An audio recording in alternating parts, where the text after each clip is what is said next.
BC6. Dawson, thanks for coming out today.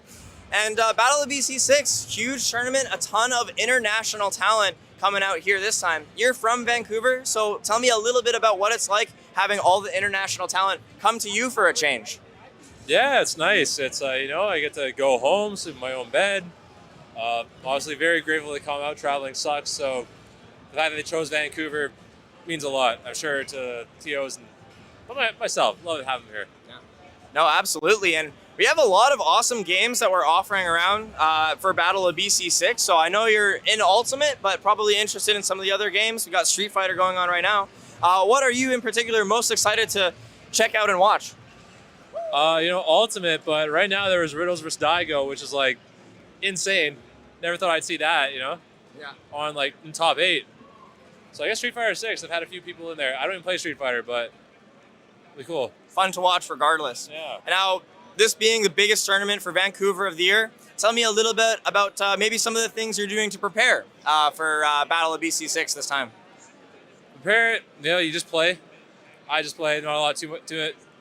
I've been trying to go to, I went to Oregon a few weeks ago, kind of play them and be like, all right, what am I missing? What am I lacking? And so I think I got that question down, so I'm trying to improve on that and yeah, hopefully bring it for this weekend. My final question for you, does being tall give you some sort of competitive advantage against your shorter opponents? I don't think it's so much an advantage, but more of a disadvantage for them. Would you elaborate? I feel like maybe they'd be intimidated. I don't think nothing really affects me, but not me. They're too small for you. You just brush them off a little bit. Oh yeah. No. See, the small people, they actually, they have an advantage because they get under, me, right? Everyone's got to prepare. That guy's huge. He's probably really good, right? They overstudy. The small guy, he sneaks around, right? And just like boom, it knocks you out with that before you even notice it.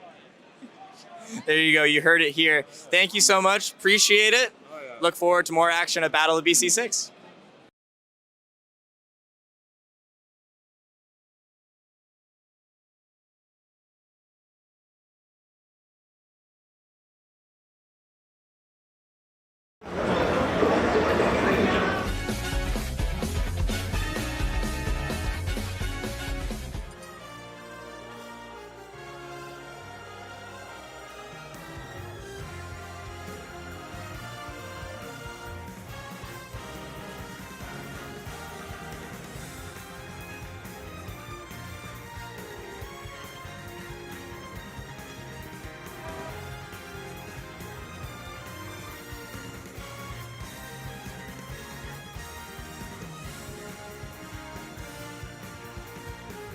Yeah, yeah, man, yeah.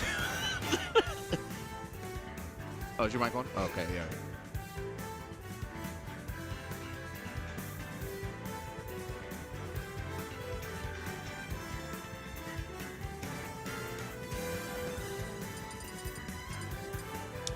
Welcome back. It is early morning, but we're going to have a great time here at Battle of BC6. We got to get to the top 24 to wind it down to a top 8. I'm TK Breezy, joined with Nurse. Nurse, how you doing? I'm good. I'm really excited to be casting with you for the first time. I feel like I spawn in twice a year, so it's just a matter of if you happen to be at the same thing. But I'm really happy to be here, and I'm happy, honestly, to see what this kind of top 24 shaped out to be, because not only do we have a lot of players that we don't see too often with some of the Japanese players that are coming to North America for the first time, but we also have a lot of PNW reps still kicking in this top 24.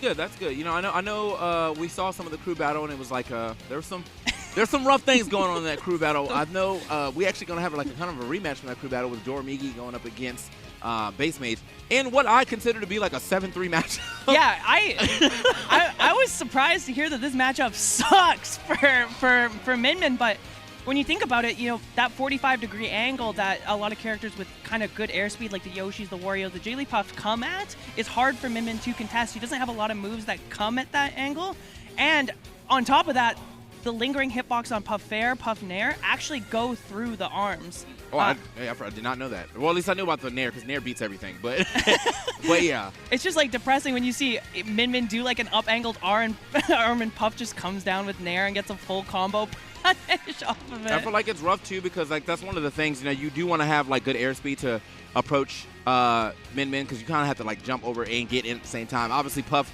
amazing airspeed, amazing air drift. I think the other thing too is just how quickly, specifically base Mage, how good he is at just carrying people away from the stage. And that's going to affect Min so hard. Her recovery is really bad. So once you get a double jump out, it's GG's. And I feel like if you've been watching the tournament, at least for me, the two players I've been most impressed with, number one is Hurt, who just was on a tear yesterday, but number two is Base Mage.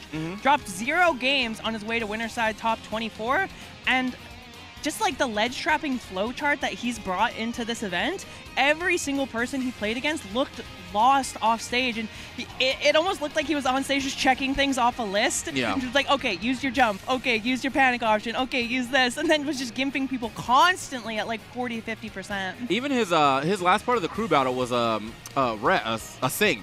And like he actually hit a sing as my man was recovering. He did like a standard get up into it, and I was like, yo, now you risk it all right there, because if he jumped off the ledge, you literally just got neutral aired, megawatt neutral aired, and it was over. But he risked it all. So I mean, he obviously has a little game awareness as well. He's willing to take the chance to do something crazy. But yeah, I'm definitely excited to see this matchup and see how Doramigi actually plays it. I'm sure that like as a Min player, you have to get used to playing some polarizing matchups. Like most of the matchups that you win, you like win, and then when you lose, you like lose hard. So yeah, it's interesting too how there's this sort of additional pressure for Base Mage now, who is on the precipice of making top 8 Winterside at an A+ tier event, has probably the best matchup you could reasonably ask for Puff going into this event. Right. But there's a degree of pressure that comes with that. You're like, I should win. I know what the game plan is. I've been set up to succeed. And it's almost interesting to see if players can rise to that occasion where you're not necessarily the underdog. And this is, I assume as soon as he wins this, he's like into top 8. This is a qualifier? Okay. I believe this is top 8 qualifier. Yeah. So I know we got a lot of stuff going on in Losers too. We got if you haven't seen, we do have a slide stream too as well, where we have it's a quad stream, so you get to watch more matches at once. But yeah, we're probably going to keep it on the winner side of things over here, and probably got like 4 or 5 matches, something like that. Yeah, 4 or 5 winners matches. I had no production. I don't know what you said. You said something. I can now hear you, bro. There we go. Let's do some math. There we go. Hey, start.gg BOBC shop. We got some cool merch, man. I actually went and got that Falcon crew neck because that's really nice. That's just a really nice crew neck. But we got some pretty cool merch for you. This hat took me a while to read, but it does indeed say Melee. So if you want something cool like that, definitely pop off from there. But yeah, make sure you go ahead and grab some merch, support the event, and get some swag on the same way or in the same time. Start.gg/BOBC/shop. Also, make sure to download Bracket Buddy from the tournament organizers themselves at Gallant. Bracket Buddy is a really great tournament companion app. Keeps you up to date. For me specifically, I've been using to keep track of the upsets. It does it really easily in its own menu. Lets you sort by bracket. You can see your upcoming matches, see the bracket. I mean, Bracket Buddy, let's be honest, it's nice. It's an app, and you don't have to use that other website on your phone. So definitely check out Bracket Buddy. And if you do have to use it, though, it will link to it. So there's that nice at least. But yeah, Bracket Buddies are really sick. I opened it up yesterday, and I got the test flight. Opened it up yesterday. 382 upsets. I was like, Jesus Christ. Like, everything's an upset. But, like, it does tell you who won and lost and everything. So that's pretty cool. Yeah, Bracket Buddy, get it. They popping off. Okay, and here we are. We're in Vancouver. Like, again, the city is very pretty. If you're a sightseer type, this is definitely a good city for you. I've taken quite a bit of pictures of just like scenery, buildings, mountains, the ocean. Yeah, it's a really cool city, man. I'm excited to be here. I would say the nightlife needs a little work, but you know, I'm here for an event. So. At the very least, the venue is like unmatched, right? Right on the oceanfront here. And we got to shout out Fully Loaded Electronics. They've been with Battle of BC for the last 3 events, supplying all the Switches, PS4s, PS5s, needed to run an event like this. So if you're looking to put an event together, I mean, Fully Loaded Electronics, it's a must-have, right? Right. And obviously, Gallant Gaming. Enjoying the show. This is who's putting on this tournament, so make sure you go ahead and drop them a follow at the very least on Twitter and then on their YouTube as well. I'm sure there's a lot of the VODs will be going there. But if you want to get in contact with them, you want to work together, definitely send them an email at hello@gallant.gg. Yeah, I think that should be, I think that means we're about to be getting this match relatively soon. I see Base Mage on the stage and Crouching Tiger stand. What's going on here, bro? Like... I think that's kind of what we were talking about, the getting ready to go. And right before we go to that, we got to talk about Gommel X. And I mean, if you've been to a Gommel, you know that Tio Joe and Max Ketchum are they're doing it right down there in Toronto. So Gommel X, the 10th year, you got to get down there. You can use the code to get $10 off. And Novus supplying us with gig fast speeds, unlimited data, and symmetrical speeds. If you're playing Smash Ultimate online, you need something like this. You need something to make it bearable. Like, please help. Oh, yeah, and Parallel. Play Parallel at parallel.life/play. It is a new card game, so definitely if you're one of the card game types, definitely get in there. Honestly, I meant to go try to play it last night. I was just a little tired, but I'll probably play it again today because I do want to try. I like trying out card games at the very least. This is what the schedule is looking like today. We're obviously on Sunday, so boom, top 24 is going on. Then we're going to have Melee Top 8. Then we're going to have Ultimate Top 8. So, yeah, man, get ready for some great action on Gallant Gaming. But I think you're here right now on VG, so like, follow, subscribe. Yes, you are. Like, follow, subscribe on VG, and make sure you drop a Prime here if you can as well.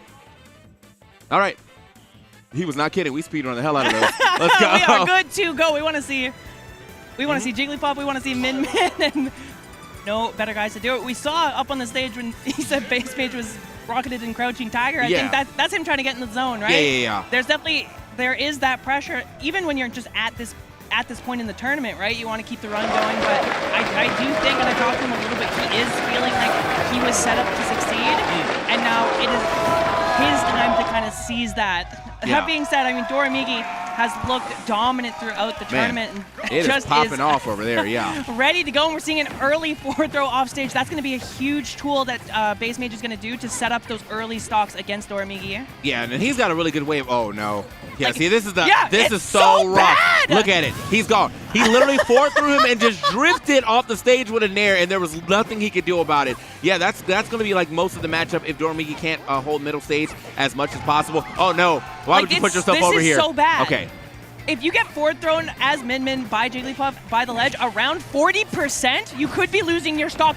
A really good rising nair, but Base Mage is able to stay down there. We are seeing a prime example right now of why this matchup is considered so challenging. Yeah, and I think, Base Mage definitely saying, like, oh, I feel like I'm made to succeed. When you get, like, an 8-2 matchup right before top 8, like, yeah, bro, like, you're supposed to succeed, and he's doing exactly that. 104 damage. Oh, that would have been a great F smash with the Megawatt, but, yeah, 104 damage, and he's still carrying him off stage. Nice snap. Oh, all right, no. The forward throw again at about 40%, but the smash attack in the air going to come out, send Base Mage across the stage. Not enough to kill him with a 2-stock lead. Doramigi needs something huge right now. Ooh, okay, not even the up throw. Nice, though. Okay, nice. Super jump neutral air with the Megawatt. It's going to be his best tool for getting a stock here. Whoa! That's crazy that you go down there voluntarily. Yeah, you're a wild man. You're a wild man for that one. I was not expecting him to go off the ledge and without, some type of game plan there, just drop the double nair. Does manage to get back to stage, but I mean, I think as Min Min, you definitely want to hold middle stage as much as possible. Yo, he's fighting his way back though. Those nairs are so good, and Doramigi is answering back after losing 2 stocks almost immediately to Base Mage. The air dodge goes punished, but the clank on the arm, something we talked about at the start of this, so strong. Getting back to the ledge, and the back throw will take the stock. Base Mage visibly shook in the player cam right now. Yo, no, this is absolutely insane. I was not expecting to see the way he is fighting back. Neutral air with the dragon arm to get back again. Base Mage. Oh, okay, yeah, so Base Mage is adjusting. What Doramigi is doing is not DIing that correctly. Yeah. What Doramigi is doing is going low and coming up with a rising nair to try and contest whatever Base Mage is doing on the way down. Base Mage, we saw in that very last stock, adjusted to that a little bit by not falling as quickly. He didn't get the punish, but it shows us that he's recognizing what went wrong those last 2 stocks and he's trying to adjust a little bit. But I am beyond impressed with Doramigi holding your mental after losing 2 stocks almost immediately, fighting back and honestly willingly going off stage multiple times against Jigglypuff to try and make something happen. It's just like, it's that young man energy. Oh, yeah, definitely young man energy. I like what he was trying to do though. Instead of going down there to challenge, he was trying to challenge the pull up. That's why he was just nairing right where the hand was on the ledge. So if in the situation where if Doramigi pulled up the wrong way, he would have just got hit right back out and reset the situation. So nice little adjustment there from Base Mage. But either way, that game started to get a little close, bro. Like I feel like Doramigi started to figure something out himself. So let's see if he can turn this into maybe a game or at least a much closer one. So those first 2 stocks, he got absolutely eliminated in that first game, meaning he had to fight on the back foot the entire time. Yeah, and there are some things that Min Min has that are kind of decent in this matchup. Stuff like up smash and up tilt are great at catching Puff if she's right above you. But I mean, it's situational at best. There is a reason that we talk about this as a really difficult matchup for Min Min. I like him trying to get that check though, you know. Oh, no! Yeah, we're so And that one low. was, is that a forced error, unforced error? Like, yeah. He was just trying to find the way to get back to the stage the best way possible. Again, it's covered by the wall of, okay, actually still living that crazy. The wall of the Jade Snare. It's going to be wreaking havoc every time we go off stage. Speaking of off stage one more time. Okay. There's so much, it feels like base knockback on that board throw. It's sending you deep off stage at 18%. And it's like like a very good angle too. Very low. Nice. Okay, up air. Not what I expected, I'll tell you that much. Not what I expected, but Doramigi making it happen. Going for some of the moves that actually don't use the arms as much because Base Mage can't clank with them as easily. So a little bit of an adjustment there. Like, seeing a lot more, you know, up air, up tilt. Uh-oh, getting pushed off the stage. No. This is where uses the jump, nice air dodge, and just leaves out the active frames. That is an insane one to get back from. You had to guess right 3 times. Okay, this could be big here too, because he's definitely really good at using the Dragon Arm laser as the last bit to kind of push you a little closer to that blast. That's a jump gun. This should be it. Nice air dodge. Oh, why? The tech is crazy. You could have just followed him. I don't even know if he was gonna close enough to actually get the up B after that. You know what? I never have faith in Min Min's tether. I think it's like one of the worst tethers in the game, so he probably was close enough. But good tech right there from Doramigi, and fighting his way back to the stage one more time. And a lot of feints that Doramigi has been using off the ledge or with the up B, the grounded up B, have been catching Base Mage off guard. The timings right now are really, really good. Base Mage? Oh, yeah. I think if without the fastball, I'm pretty sure he could have grabbed that, but it seems like he fastballed that air dodge, unfortunate. Doramigi is air dodging pretty predictably off stage. I would like to see Base Mage just waiting a second. I know it's really scary because Doramigi is willing to swing on the way back. But those air dodges have been pretty reliable and on 0 to death. I'm on commentary clapping because, like, honestly, bro is playing some Min Min to excellent efficiency right now. That was a very good second game for him. I mean, the recoveries, he has to get tricky with it. As you said, he is getting a little obvious, but Base Mage has not covered it yet, so he has no reason to change. I mean, yeah, why not? Yeah. That is crazy, and every time we talked about it, we were calling the matchup a little worse. We were like, it's like 60-40. Yeah. And then the first game happened, you're like, it's like 70-30. And then he wins the neutral, you're like, this is 80-20. Like, I'm telling you, like, if he loses, I'm going to pop a 9-1 matchup. Oh my God, 100-0, and Doramigi has fought the odds. Oh. This is good. Yeah, this is a good set we got developing, though. Yeah, Doramigi, I mean, obviously, jokes aside, though, he is going to be on the back foot most of this, but he's doing a really good job of fighting this here Puff and keeping the Min Min advantage state as long as possible. Yeah, wait a minute. How good he is at kind of that close quarters combat, it feels like on the recovery is so insane, and it's Base Mage with an SD. Yeah, he air dodged to grab the ledge, but it was like, I don't know, that weird thing where you kind of bounce off the stage, so unfortunate for Base Mage. As that does put him down a stock, and I mean, the damage that is getting put on right now. Oh, man, if he swapped arms to find the megawatt hit, I think that would have been it for sure. Okay, push him off the stage. Oh, there it is! Again! Doramigi, the pressure is absolutely relentless and recognizing now when Base Mage has used resources off stage, perfectly switching between the Ram and the megawatt for the optimal punish, and is making this matchup look simple. Uh-oh, yeah, probably not going to make that back, though. You saw the air dodge come out. What can you do? Yeah. Yeah, Jake's going to get out there. Making it look winnable. Yeah. It is honestly insane how reliably Doramigi is finding those like Ram Dragon Arm in the air, right? That's something you often see on the ground or like as a landing option, but Doramigi is really reliably finding those as an anti-air, which kind of mitigates that situation we were talking about, that 45-degree angle Puff likes to come at, but that should be the stock, and now a reverse of that first game where Base Mage was on the back foot and is making this comeback. Wait, okay. This is bad. That's damage. Okay, nice roll. I'm trying to find some space. I need space, please. Running away from this pink demon. Oh, no. Okay, hold up. No way.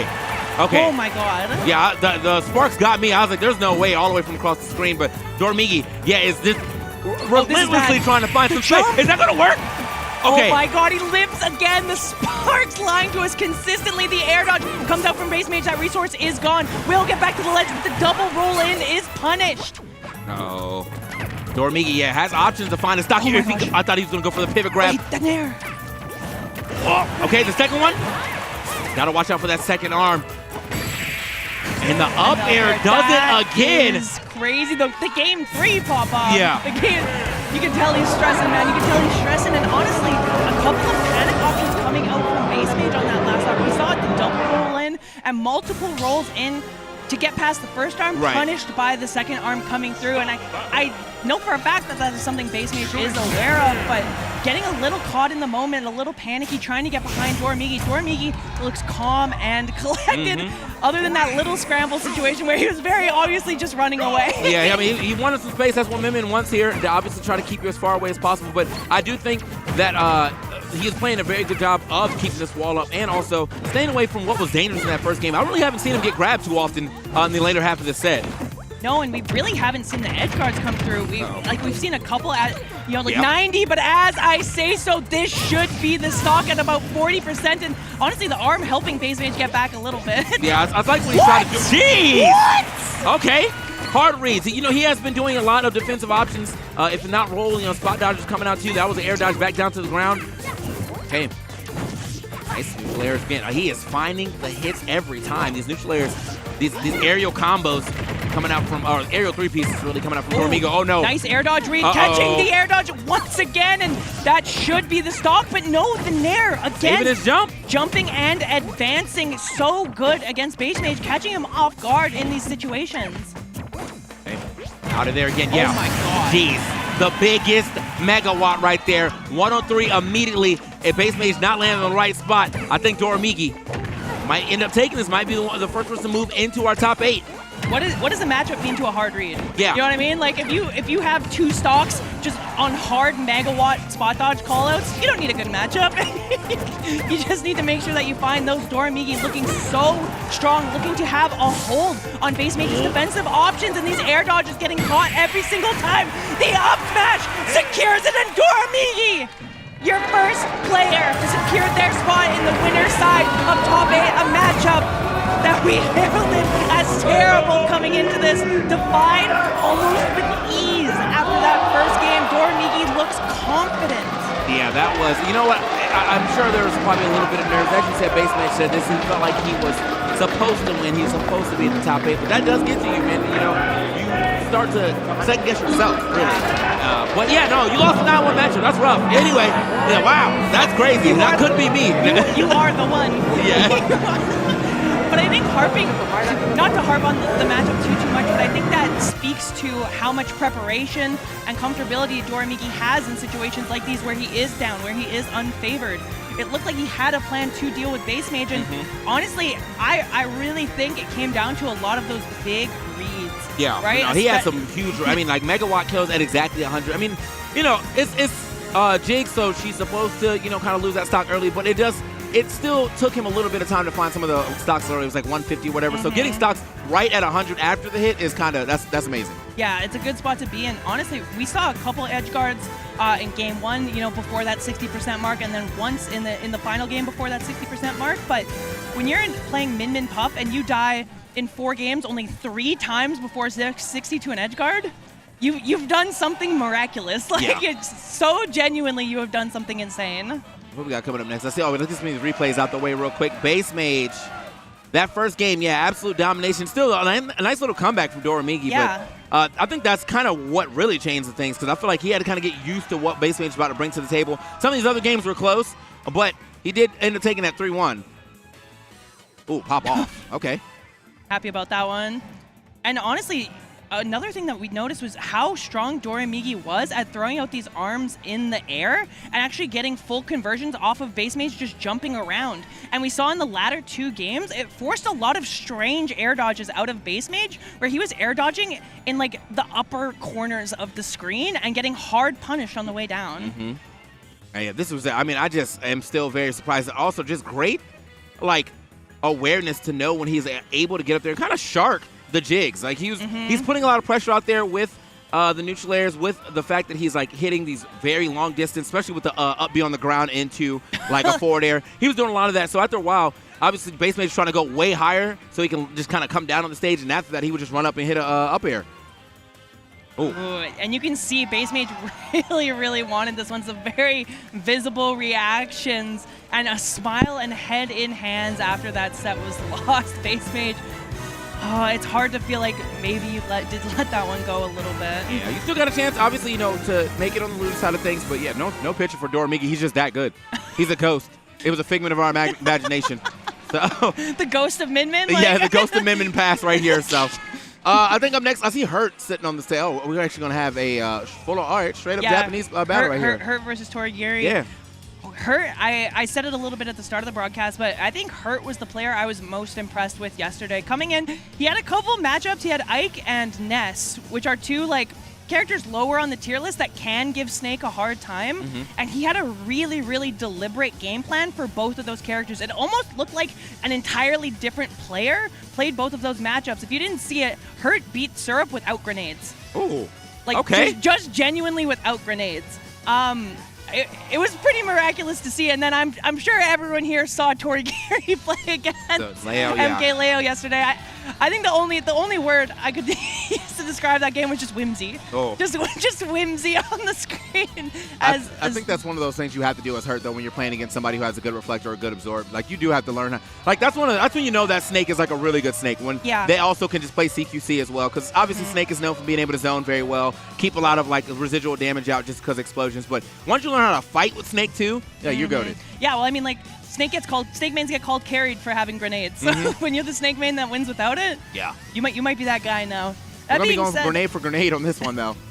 Gonna be kind of interesting, like to see how this matchup plays out. I do like, I've seen some cool setups here from Toramigi or Torigiri because of the fact that he's able to, do the Briggle Blast setups. I always love that setup. But clearly he's going to have some great tricks with the grenade as well. So will Snake, but he has two of them. So yeah, and I know these two, I believe, I was told on good information that these two have played before, and that Hurt came out 3-1 the last time that they played. So there's at least a little bit of familiarity with what Banjo is capable of. I think some of the setups we saw yesterday, with the Briggle Blast, confirming into the Nair, confirming into the up tilt, even the setting up the tech chase on the platform into the side B as kind of a checkmate scenario. I feel like if you're aware of the kind of pace and timing of that move, you can play around it a little bit better. Yeah. I think Banjo's definitely not a matchup that most people would know, but I assume that like with him tearing it up over there in Japan, like wherever he does get to play a lot, probably knows a little bit more about it. I think if that was an American player up there, though, it might be Curtains. So, I might have said GG's, or NA player just in general, because, we definitely do not have that type of representation over here. I know there was a couple of times Tweak was looking at it. Yeah. And then he was like, not for me. No, yesterday on the broadcast, I called Banjo bottom 5 right before Torigiri assassinated MK Leo and I got rightfully flamed. I got rightfully flamed. Yeah, I don't think the character's bad. I just think that he's like, when I thought Banjo was getting in, I thought we were getting like a brawler, and like he's like, I mean, he definitely has some brawler tendencies at times, but for the most part, like, we're keeping some items out. We're trying to play at this distance. Let me get like an opening before I actually go in. Banjo also does have some very good tilts, though. I will give him that. Yeah, that's very fair. And I imagine the pace of this game is going to be a little slower. And I mean, just judging by pure grenade count, I got to give Snake the advantage. He's got 2, Banjo's got 1. Yeah. Some really in-depth analysis on this match. Yeah, he's got 2. He's also got to he's got to do some advanced movement to grab it, like. Okay, explosion for explosion. Nice neutral air. Ooh. Oh, and that's actually interesting. Using the up B as a tool to potentially catch the Cypher out of Snake. That's something I hadn't considered, but is a tool that not a lot of characters have against Snake. That was actually a really good catch shoot from Hurt to grab that grenade. So, I mean, he ends up still getting hit anyway because it exploded in his hand. But, yeah, he's, like, trying to make sure that at the very least he knows, like, I'm going to show you that I do have the skills to do this. I can Z-catch. Like, what's good? Yeah, I feel like both these guys are probably pretty comfortable playing with each other's item, just with the amount that they have to catch their own. It's going to be interesting to see if that makes a big difference, because right now it really looks like they're just both of them trying to get a grenade to hit and then trying to convert off of that. This is like a snowball fight, to be honest. Okay, oh my God. All right. Nice aim right there with the Nikita. Oh, and if Torigiri was actually ready to confirm off that grenade, probably could have gotten a forward air. The miss on the forward air on the side of Hurt is going to mean Torigiri gets Snake in disadvantage using the pummel, and unfortunately not able to convert again. The blaster is out though, and we saw some absolute nonsense happen yesterday. Okay, I think Snake's actually just able to crawl under that. It looked like he got, I saw that crouch, so that's going to be something you have to watch out for because Snake also has a very good down tilt. Man, he is popping! So funny! Okay, go boom. He's gonna find it. Yeah. Surely he did not just keep that out for 20 seconds and no. just eventually found a kill confirm with it. Just running it right. Yeah, he got that thing on him for sure, bro. The blicky, the Kazooie blicky. Okay. Nice. All right, yeah, we're definitely finding some nice conversions here. Couldn't get. I think he wanted to probably get a little higher up before he got through that. But either way, find his way back to the stage one more time. Ooh. Yeah, coming down with the grenade, Hurt trying to set up this wall, and it seems like this is very much going back and forth in terms of who gets a hit, who finds that little grenade hit to convert off of something bigger, and so far Hurt has been the one to find a couple more of those neutral wins and has been able to convert them into the Nikita, which is a pretty strong tool against Banjo's recovery. He's able to follow pretty well. Oh, the grenade stopping him. I think he most likely would have went for another up tilt after that, but hold up. Trying to do some, that forward air felt like it should hit way harder than it does. Yeah, I was going to say, that didn't kill. At least give him Dr. Mario's fair. Like, something that kills around them. The up smash call out is going to do the trick. And so Torigiri very much still in this game one, using the up B to stall, get that grenade online. But Hurt, well aware of the game plan right now and is setting up this wall of grenades to pressure Torigiri. Torigiri. How? He keeps it out for so long. He does not care. All right. Yeah, I like how he's playing platform to platform. This is something I actually see MVD do quite a bit when he's got a lead, especially on PS2. He'll just kind of jump from platform to platform, dropping grenades in the middle, and then keeping C4 on the plat. So as you try to kind of approach him, he can just blow it up. And it's definitely working out. No C4 with Torigiri here, but he's definitely avoiding a lot of damage. Hasn't been able to put much on though either. Yeah, it seems like right now Torigiri is trying to kind of camp around the middle of the stage and give himself that double jump height to start pulling those grenades and throw them down onto Hurt. But it seems like Hurt is very familiar with this kind of strategy, very familiar with this kind of way of Banjo trying to get in. And because he has the lead, he's not forced to approach at all. And so Torigiri now is sort of having to bring out the Breagle Blast, bring out some more like dash attacks and approach options to try and break the wall that Hurt is putting up. And he finds an opportunity. Yeah, my man is definitely blasting. This is the most I would have expected to see a Breagle Blast. I played a couple Banjos online in my time, and I don't remember seeing it this often. So, honestly, I forgot too, bro. I forgot that was over there too. We all got hit. I feel like that's one of the things that can be so challenging about playing against Snake in a matchup like this is you have the mental stack of the two grenades, which due to you also being a slow character, you have to let him set up. So you're always worried about where those grenades are coming from. You're worried about the timer of your own grenade. It's so easy to forget about the C4, where it was placed on the platform, especially with how much it blends into the environment a little bit in this game. You know, they'll kind of look at your character a lot too, because you want to make sure you're doing the whole like re-grabbing of your own grenades. So might not spend a lot of time always looking at Snake, which ends up being his demise right there, forgetting where the C4 was. Yes, okay. Get a little close quarters with it this time around. I wonder if he's going to swap his style up. It seems like the big camping style definitely didn't work out for him in that last stock. Didn't really feel like he got a lot of damage at all. Nice up smash out of shield.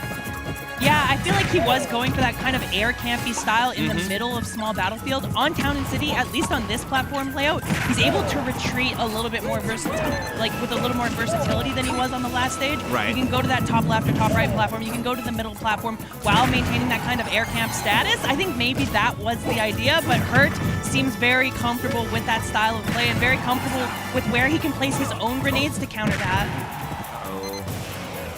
Okay, yeah, smart. You know, I have to get through some way. You got that all that armor on side B. Hadn't seen him be able to like set up into it for an actual stock just yet. But again, my man needs to find way more damage than just 30-40 to even start threatening that. Luckily though, Banjo pretty heavy. He's gonna live that first up tilt. Yeah, I think someone told me that Banjo is about the same weight as Snake, so nice. Deceptively heavy character. So won't be dying to the up tilt quite yet, but at this percent, it absolutely will kill. So Torigiri has to be very careful about how he comes down because Hurt is more than willing to trade in any situation to take that stock at this percentage. All right. That's why I see the chat to say he's exactly the same way. They're just saying Snake Oh, versus yeah, Snake okay, versus cool. Walmart Snake is kind of crazy. We have Snake at home. Yeah, we got Snake at home right here. Oh, I the actually idea, really yeah. like that idea. And if you hit the Cypher, it might actually extend the hurt box of side B. So really clever on the side of Torie, but you know, you're rewarded for a risky yet clever idea by taking 91%. Have fun. Oh. And yeah, no, this is, I can see, okay, Wall does it. Still not enough to go ahead and take this stock yet. He's still kind of looking for that grenade throw up to maybe catch him as he is trying to extend well past it. But Ooh, speaking that of. parry was crazy. Can't blast him off. Doesn't do enough damage to go ahead and blast him off of the Cypher. But yeah, this game is definitely escaping Torie right here. It seems so hard as Banjo to break this wall from Snake. I think one of the things we saw from Torie against MKLeo is because Joker was kind of forced to scrap with Banjo, it made the Regal Blaster a lot more effective in situations where you used it in weird ways. In this matchup, you know, Torie is being forced to use the eggs, being forced to play that zoning game, and Snake is just doing it better. I feel like he could probably get a little more, you know, CQC with it though. You know, as I said, I think Banjo has some wonderful tilts here. So there we go. Yeah, F tilt action, some down tilt action to, you know, kind of push him off the stage if you want. Yeah, I think that could be the adjustment. We've seen a couple more grabs come out this stock than we have other stocks, so perhaps trying to break into Snake's zone a little bit more. And I definitely could see it, you know, instead of going for the jumps, just something like that, running up, going for the F tilt, not jumping at all, staying on the ground and calling out almost a change of pace to try and catch him off guard. But I think this game that'll be quite challenging to do. Yeah, he's got to make a pretty big comeback. Only at 80% though, and he's definitely at that area where he can start threatening a stock here. So I do like what we've seen on this stock now at 100 though, unfortunately, and Snake with a little bit of rage. Yeah. Oh, you forgot again. I didn't. Oh, did you remember? I knew that Okay, one was all right, there. all right. He put it there a little bit ago when he was Okay. just camping that side of the stage. I mean, but like I said, we talked about it at the end of the first game. It's the same thing, that mental stack that you have to worry about. As we're talking about what Torie might be thinking about, like, oh, I need to approach with a grab. I need to approach grounded. I need to approach, you know, egg in a new way, right? Stop this double jump camping kind of thing. You're thinking about all those things and how to adjust, and then you get hit with a C4, and you're like, oh yeah. Oh yeah, that's been there for 30 seconds, you know? All the grenades you're looking out for, but you're forgetting about the hidden explosion of the C4. So yeah, I mean, the matches are, I feel like that one was a little closer in the way where I feel like he started to have a better game plan, but it just kind of came to fruition a little too late. I do think at this point in time, you probably have to just fight Snake. Like there's no, you're not out camping Snake. You might be able to get some grenades as a follow-up, like after you get a hit. That was clean. Yeah, so it seems like if you grab Snake and do back throw while he has a grenade, you can actually get a full combo conversion off of it. So I'm sure Torie knew that, but potentially something we could see coming out a little bit more in the Regal Blast combos are coming through in a brand new wave, this QCQ style, a little bit less of the camping, working a little bit more than the other style. Okay, hold on now. Can he actually turn that into a lead here? You know, getting the first stock. We already got some good damage here onto her. But, wait. Okay, couldn't get a conversion off that. Yeah, I think just kind of like keeping a grenade as like the start, you know, maybe put it back in the shield and then turning that into some more pressure seems to be good. But like trying to play mostly off the, juke. Oh, wow! That's just confidence, and that's almost not the kind of confidence you expect see in a game three situation where you're down 0-2, but just a full hop, empty hop into the grab. Torie still full of ideas, still full of confidence to try and make this match happen. Okay, thought he was gonna try to get another Regal Blast up tilt. He's looking for it. Yeah, whenever you see the Regal Blast that close, just know that they're looking for that up tilt. It does pop up when it's one of the earlier hits. Yeah. We're both pulling out the gun. Oh my God! No! Not again, man! That was such a good bait, though. I know he was expecting an air dodge, but like, no, the C4 is actually there. Oh my God! It hurt. Hurt almost coercing Torie into that situation, tempting him to get a punish right where the C4 is, but an answer back quickly means that we're going to have even stocks, even percentages on our hand, and I think this is the best we've seen Torie do yet.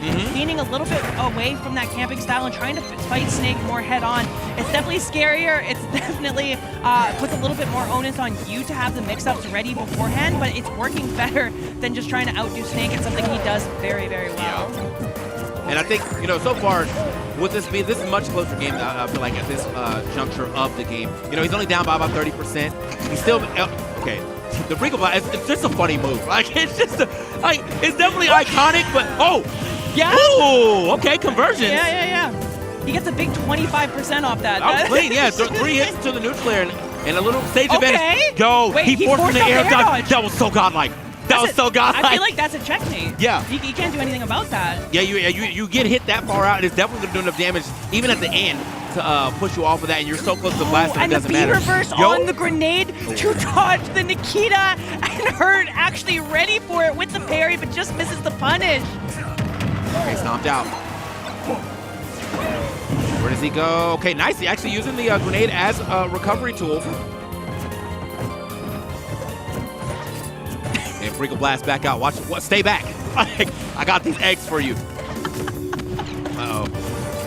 I can't. When he keeps it out for more than 10 seconds, it actually ruins my night. Like, it's still out, man. It's so good. Oh, wait. All right, side B back to the ledge, has one more left on this stock, and now Hurt going deep off stage, going high. No more side Bs left, so we're not going to see that check sync situation again, but Hurt really struggling to get out of disadvantage. The air dodge is red. He remembered. C4, he remembered for the first time, and Hurt still forced to go back to the ledge. The Regal's out for the down air. Frame 3 will answer back finally. I was like, I wonder if he has any more side Bs, but I think he's out of feathers right now. So yeah. I was wondering why he didn't try to go for there when he was like lined up with him instead and went for the forward air. But yeah, no, I'm sure this is how he's going to try to get the stock. All right, well, he's refreshed now, so it's going to be a little scary. He definitely has the opportunity to go for the side B for the stock if he gets any type of read. I feel like this is the percentage where if he hits the Regal Blast underneath the platform, it'll set you up for that tech situation where he can side B and just guarantee the stock. You can see he's definitely looking for it right now. Like Hurt doing a good job. Look at him not going under the platform too. Like he's definitely trying to stay away from that specific area, that specific situation. Moving to the other side. Oh! Okay, watch yourself. Nice. Down throw, and yeah, the mash not quite good enough. I feel like, I'm curious at what % that starts being true. I feel like he mashed out pretty immediately right there. So maybe around that 140% is when the down throw into the up tilt starts being a true thing. And if you don't mash, they just up smash, and that'll carry you off the ground too. So yeah, I mean, it's kind of checkmate. Kind of checkmate situation at the time. I'm sure he knew that was coming. He probably started mashing it well before he even hit the ground. But it is what it is. Very good game right there from Torie. They said they went 3-1 last time, right? So, yeah, they went 3-1 last time. I think though that grab at the end was pretty well conditioned because of how often he does the Regal Blast kind of right in Hurt's face. You're kind of conditioned to shield in those situations where he's coming down with the move, and just going for the grab in that situation is, I think, pretty well punished. See what we can do here now on this 4th game here on PS2 so far. I think Hurt has to now kind of adjust to the fact that I think Torie is more willing to scrap too. Yeah. He's still able to kind of play his game, but I think he just has to optimize it a little harder against the fact that Torie is getting more physical with it. Look at that, 50%. And I actually like the stage pick here. It's the same as small battlefield with a little more space, a little more area for Hurt to run around. So I think maybe the idea was I can disengage a little better with this new kind of more aggressive playstyle. But Torie has been keeping the pressure on this game. Hurt off to an early deficit, put on that platform, but misses. He didn't jump high enough. That was guaranteed. It was definitely time, and now he should be able to make this back regardless. Though Hurt putting out some of those on Nikitas. Right. Using that grenade to pressure something back the ledge to allow him back on, but Hurt willing to just dash dance around in this space to put that pressure onto Torie. I was about to say not ready to punish off the grenade, but doggone it, he is. Did he hit? More than ready. Was that an air dodge? Did he actually punish right there, or was he just not hitting any buttons? I think Hurt literally just did not press a button. Okay, yeah. You won't do it. No, I'll do it. Well, I think it's honestly not a bad call out right there, because a lot of the time Snake will be reversed with a grenade to land, and that'll just straight up beat that off. Right. Yeah, he explodes through the grenade, gets the grenade damage, and hits Snake too with the strong hit as well. So he ends up taking more damage than usual. Either way, that was very smart from Torie. Gets himself a little lead here now. He's able to kind of play that like hit and run type game. Yeah. He's big chillin'. You gotta come to him. I think some of the biggest adjustments we've seen have been these grabs in neutral. It's not letting Hurt just sit and shield after any sort of pressure from the grenade come through. It makes him have to be more mobile. It makes him a little more worried about what's coming next. And the grabs actually connecting are giving Torie really nice situations to put on a little bit of extra damage. Okay. Hurt still has to find the stop. Oh, we're getting some drag down combos. All right. It's a little sad to me how little damage Banjo does. You see like the crazy 3-piece Regal Blast combos and they do 25%, or you get the drag downs for like 16. Yeah, he hit one hit of the drag down to the F tilt, like that's it. All right, good job, bro. You tried. It's still out. He was close to, you know what, if he had like just placed it a little bit, how did he know? How did he know that he was going up there after that? Jumped straight into the key, off the screen, by the way. Couldn't even see it, just believed. I fully thought he had canceled the Nikita because of how deep that was off stage. Hurt, knowing something we don't, but the runoff forward air, the hard call out on the Cypher means that Torie will be up almost an entire stock and has answered back completely to games 1 and 2. This will be a conversion on the platform, no reset on the tag, but a defensive option from Hurt means this combo's gonna keep going and the platform screws him. It definitely screws him. He was gonna hit that if he could keep getting that forward momentum, but yeah, landing on the platform, halting his momentum there. 41 to 63, but a whole stock between them. Look at the pressure right now that Torie is putting on. He's got him stuck at the side. All right, tries to dash away out of there. Does manage to get back to the center stage. Back to kind of owning this middle space, trying to play around in the middle of the stage above the 2 platforms, get those grenades online. A hard jump read with the up air and then an air dodge read to follow with the side B. Hurt now back in disadvantage at 130% at the ledge. Torie has looked so good in these situations. Reads the roll, but the grenade gets him out. That was so good, though. He was just standing there waiting. The up tilt's not going to be enough yet. What? Oh, my man, down air. That's the first time he actually threw it down air. Uh-oh. Getting kind of sniped out. He's going to have to make it back to the stage. Okay, grenade in hand, smart. Good recovery. I'm out. I thought he was going to neutral get up side B. I had some degree of confidence that was going to come out. But Torie, smarter than me, still up there, pushes this further than he did last time with that back throw and pushes it to a 2-2. I mean, what a turnaround for this guy. Yeah, that was a smooth grab, too. He Z-dropped the grenade right off the stage and then got the grab right after. That was a very smooth grab to get that back throw for the game ender, game finisher. Game 5 situation, as in that first game, definitely looked super rough, but he has figured it out. I'm fighting now. He's scrapping it up. You know, he went away from the I'm big camping to like I'm actually just going to have to throw hands with you, and it's working. Yeah. For sure, and there are still situations where he does go for that a little bit of a campier playstyle just to change the pace. Yeah. And I think that's really what you need to be doing, is you need to keep Hurt uncomfortable with what you're doing next, right? I think the first 2 games were a lot of Hurt was like, I know what you're gonna do, let me do X counterplay to it. Whereas now it's, I know the counterplay to the different things you're gonna do, but I don't know when they're coming. Right. Another big stage right here from Hurt. He's again trying to find a place where he can kind of keep some space going, but and I understand why. So look at the way he's getting rushed down. There's no jump right here. Oh boy. Yeah, you should be able to make that back. But I do like the idea yet again. Just was a little too early. I think Hurt didn't do like the quick rise up B because he had like let a little bit of his upward momentum fade first. So that was actually a pretty good mix-up. Yeah, there should be a conversion off the grenade. These 4 tilts have been doing work, and Torie has looked like a master of check chasing this game. Another new look for him.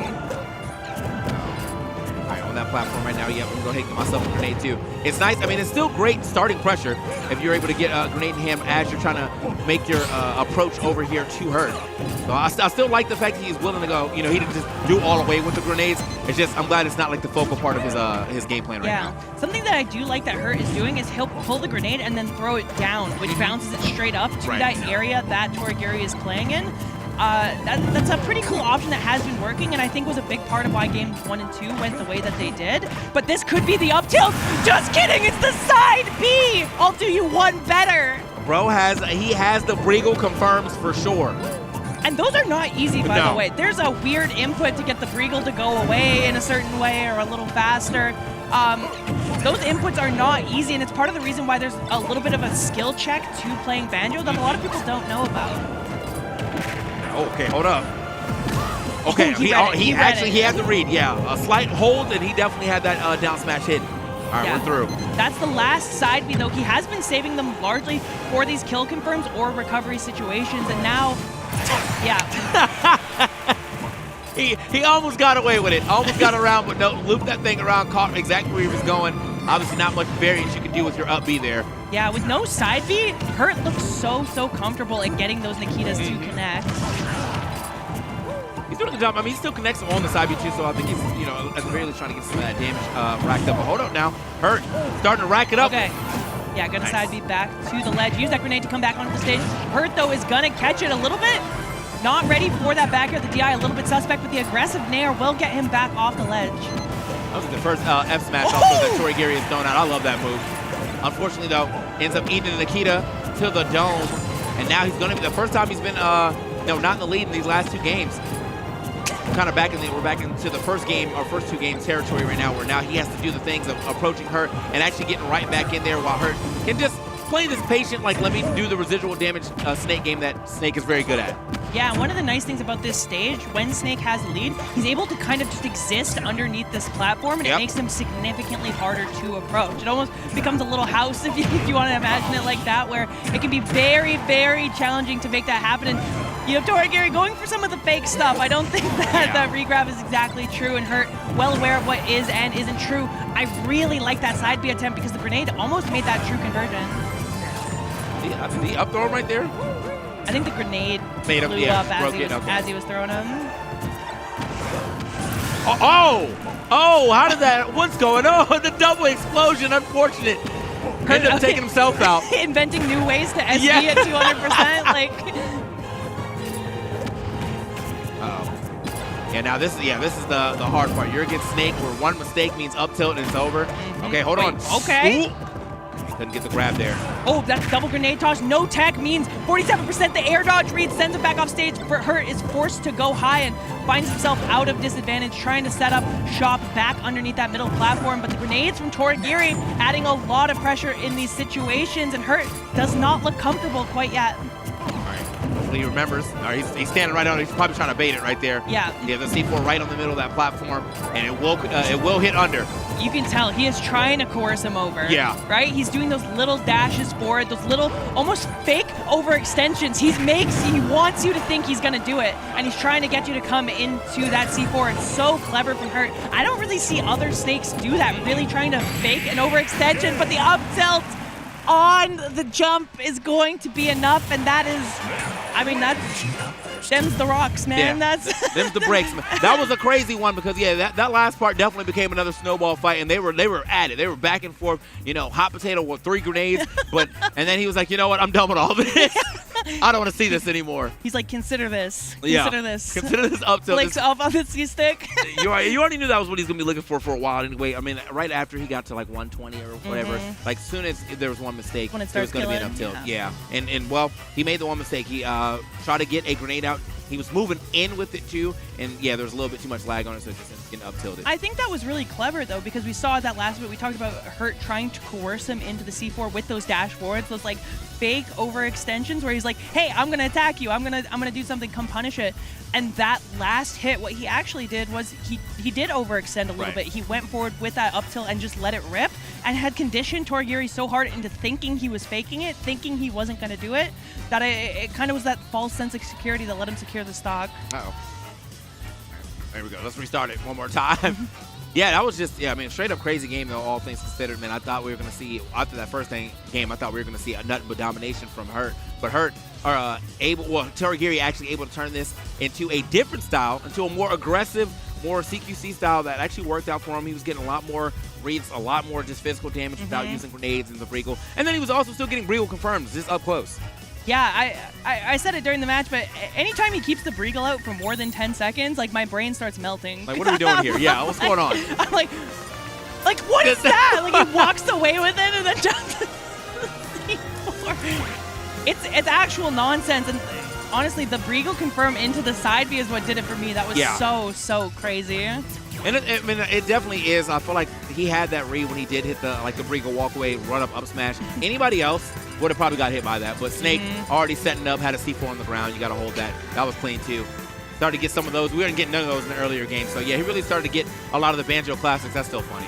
And it's really interesting for me, at least, where the players of characters who are a little bit underwhelming, like Banjo does not get that much damage off a single combo, but we see how consistent Torie is with these conversions, and we even saw, how good he was at tech chasing, little things that are just fundamental that you can do to make up for a character being less good, right? Yeah. You can have a bad character, but if you're god tier at tech chasing, there's a degree of that doesn't matter. And that you saw definitely a decent amount of tech chasing from him too. He was getting like back throw, a run over, like try to get an F tilt, or if you Yeah. attacked, I'd get another throw after that. Yeah, he was doing a good job of like finding the damage that was like, I just have to guess right to get more damage, and he was definitely guessing correct.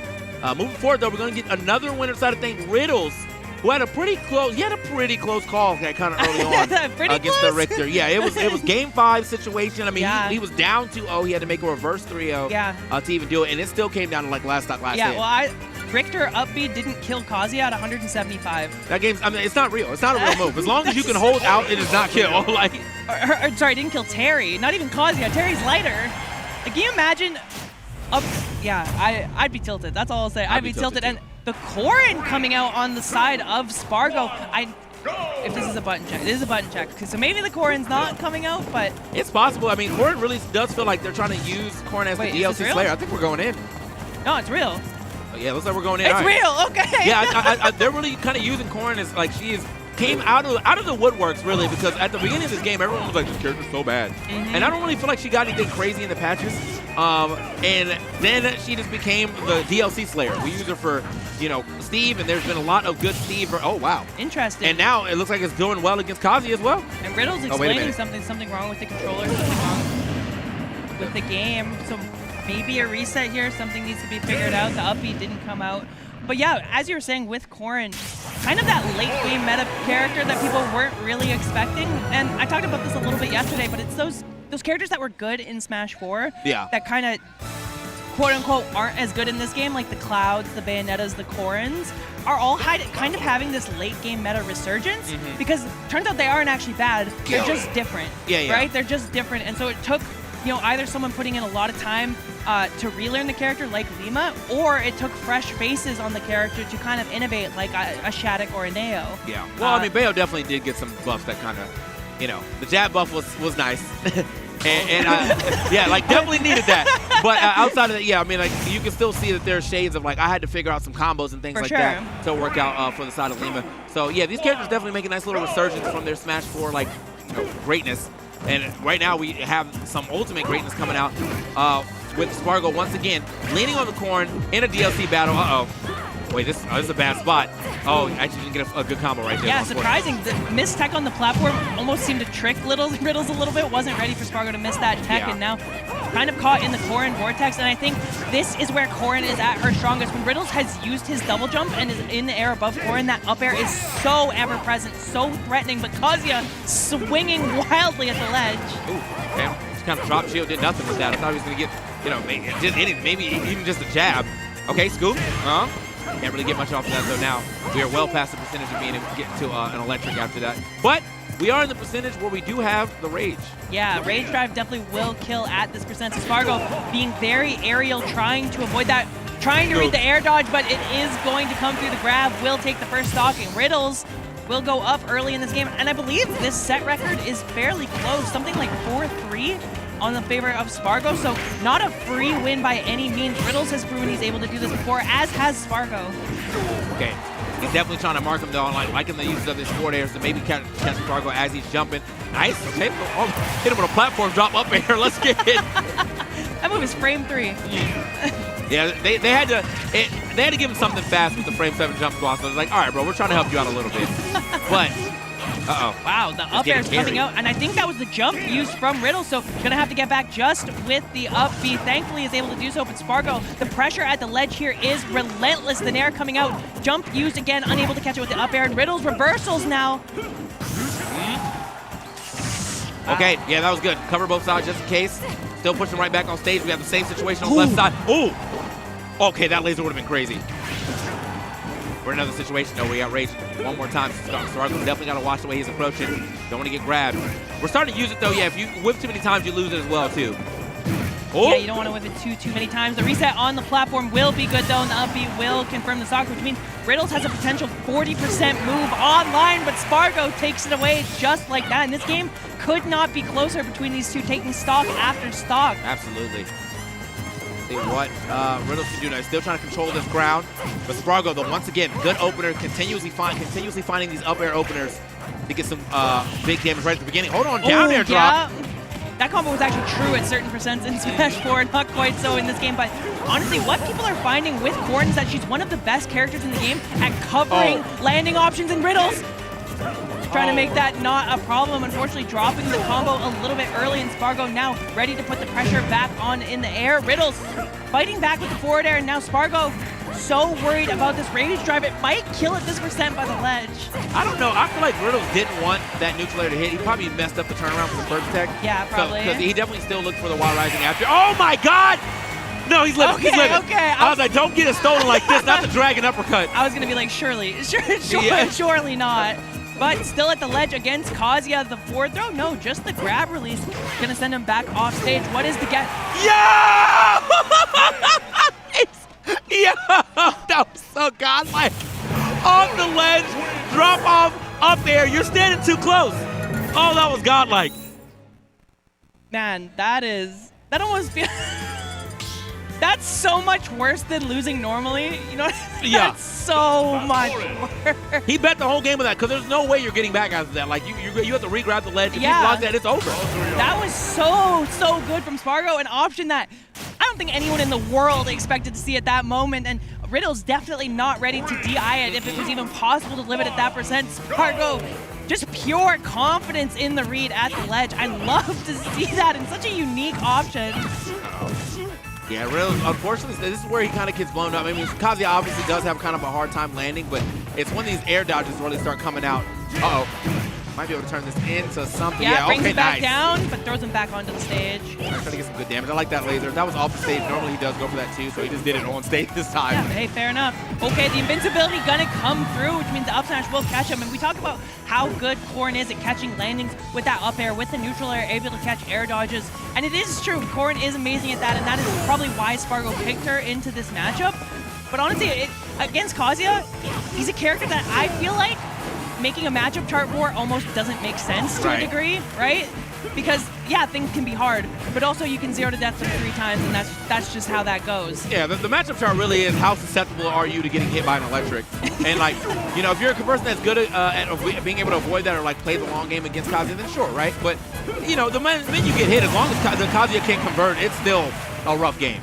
Yeah, absolutely. That being said, Spargo able to answer back, hitting 87%, which, all things considered, is not so bad, but it's bad enough for one electric to do the trick, even on Town and City. And Riddles secures the second stock, putting himself up almost an entire stock against Spargo, who's trying to get that pin off stage. Yeah, and Spargo actually has he has, like, no fear. He is definitely still scrapping. This is like the FD version of this, and he's willingly scrapping with Riddles. He's like, I don't believe that you're going to be able to hit me well enough. Now we're in a good part where he may be able to get out some combos if he ends up getting electric on the ground. But uh-oh, hold up.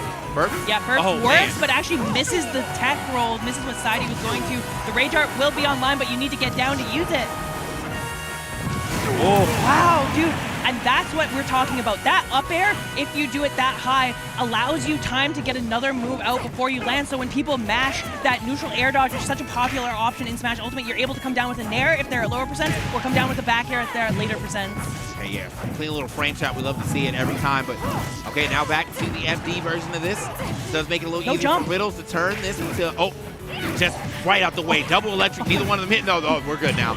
Okay, Is should that be it? enough. Okay, just put them off the stage. No, couldn't go for the back air. I guess he wasn't able to turn that around. Still should be enough. Oh, no! No tech! Riddles with the shit. No, just disappointment on his own face. I'm disappointed in you, too. What happened? No tech? I feel like after that electric, he wanted the back air. He even could have gone for the nair for the spike hitbox. Ends up opting for the fair, which puts him off stage and just... I mean, really the architect of his own failure on that one, unfortunately, missing the confirm and then being deep enough off stage that you can have the opportunity to miss a tech. Spargo probably feeling like he got a little bit away with something on that game. Yeah, yeah. The other side of that sign better say it's over. It's so over, bro. Like, we're so back, it's so over. You always gotta flip it depending on what's going on the screen. But yeah, that was just, that really should have been Riddles' game. Didn't get the right conversion there at the edge. I'm pretty sure a back air would have just straight killed if he was able to turn that into the conversion he needed. But even so, just missing the tech, that was, very unfortunate. Yeah, The pressure coming out from Spargo is so good, and the sword means he's often able to space around the effective range of the electric while, keeping those hitboxes available. But Riddles has been doing a good job of finding opportunities to use the armor to interrupt the pressure. It's just a matter of if the conversions are going to come through, because we've seen a couple combos only net like 20-30%, which when you're playing Kazi, you expect a little bit more than that. Right. I mean, honestly, you kind of expect death usually, especially when you have so much open stage. Like right now, if he hits up electric, yeah, it's just up smash. Okay, back air though, caught him jumping. I like that. Yeah. But this is the point where you definitely can turn this into like, I'm stealing the game, I'm stealing stock. Wow, maybe not man. though. Great down smash. Jeez, the reads here from Spargo. Yeah, and that is so well read on the side of Spargo, who's been setting up those situations constantly, but that might take the stock. Does Corn have enough to get back? No, the neutral air ball from Riddles. He said, you saw me mess it up last game, you saw me mess it up. Not again. That was Let me clean. run that back Perfect one more time. I'm hoping that he also like option selected hidden shield, just in case he did end up getting hit on the way up. But very nice right there from Riddles, getting himself a solid lead here. Misses the grab there, which allows Spargo to get a little bit of a combo going on, getting off the platform, and this could be something huge. Just missing the conversion on that up tilt. The grab reset will allow something more. Mashing out of disadvantage, and these air dodges have just been read by Spargo over and over again. It is so hard to know when to air dodge against Corrin, because you want to get out of that up air pressure, you want to get out of just getting juggled for forever, but she can do so much to make sure you don't. The conversion, is it good? It's good! That was very good. I mean, had to put another tech situation with the platform. I thought we were gonna, after he got that other ledge style, he was just gonna go for like the up B, but no, he went, it's over. And there it is. Oh, thank you, thank you. We're so back, it's so over. Honestly, that's really impressive from Riddles to realize what layout that Town and City was actually in, realizing that there was going to be an opportunity for Spargo to tech on that platform and having the conversion adjusted to make that still happen. Because if you're not ready for that situation, Spargo actually gets out there and potentially has an opportunity to come back. Man, I'm just loving the way this set is developing, because Spargo, obviously the Corn is polished. He's doing great things. This is not like this is like a thing where I feel like if he really wanted to, he probably could run a whole tournament with just his Corn and do just as well. But it's nice to see that he's able to pull this out in like certain matchups and really give reason to why he pulled it out. Yeah, there's no doubt about that. We've seen how strong that juggle pressure is. The down tilt. I guess the down crouch jab, crouch jab, not quite gonna do it right there. Not enough hits done to reset Spargo, and so only taking 36%. Kazuya already at 121, taking that tipper. Oh no! Oh no! Oh, wait a minute. Is that it? Okay, no. back air the other side. Back air reset, but as we talked about, Spargo only at 36%. One combo sent him to 113. That was a very bold attempt at just a run-up grab from, like, Kazuya's not that fast, bro. He really just tried to get to the straight raw run grab, ends up getting scooped up for it. And now, Riddles on the back foot here, getting out of there. Nice, okay. There we go. Gonna get the up B conversion, only 31% put onto him. Kazi can breathe on you and do 31%. So this game's, certifiably even, but the double jump used there means that Riddle's gonna have to tech on the platform, and Spargo has an opportunity to make this combo happen, but the reversal is gonna be so punishing. Man, yeah, I mean, he is just, I don't know, maybe Spargo's just really good at STIing out of some of these things, but Riddles is not getting these combos the way I'm expecting, especially when he has middle stage combo. Like, that's when you can really turn into something. Oh, this might be a bad spot. Okay. I'm surprised he didn't actually go for the rage drive in that situation. He would have had a free opportunity to, but I guess that's why. Spargo lands on your shield with the nair. Use the rage drive to punish the shield coming out from Spargo, and down tilt, spot dodge. Down tilt's going to be the option that takes the stock. Man, back and forth with it. Literally nobody able to get a solid lead on either side. Riddles, though, I mean, he's been getting a lot of electrics, but just not getting the full confirm. So it's going to be something you might want to look out for in the later parts of this bracket. Want to make sure you don't be dropping some of these key confirms that you can get. Look at the damage he's taking, though. Just trying to get back down to the ground, though. Finally gets down, still takes another hit. Yeah, it is, like we said, so challenging to get down, and Spargo just has the read on Riddles right now. Riddles smartly not air dodging there and mixing up the air dodge in that situation, but unfortunately put back off stage. What happened?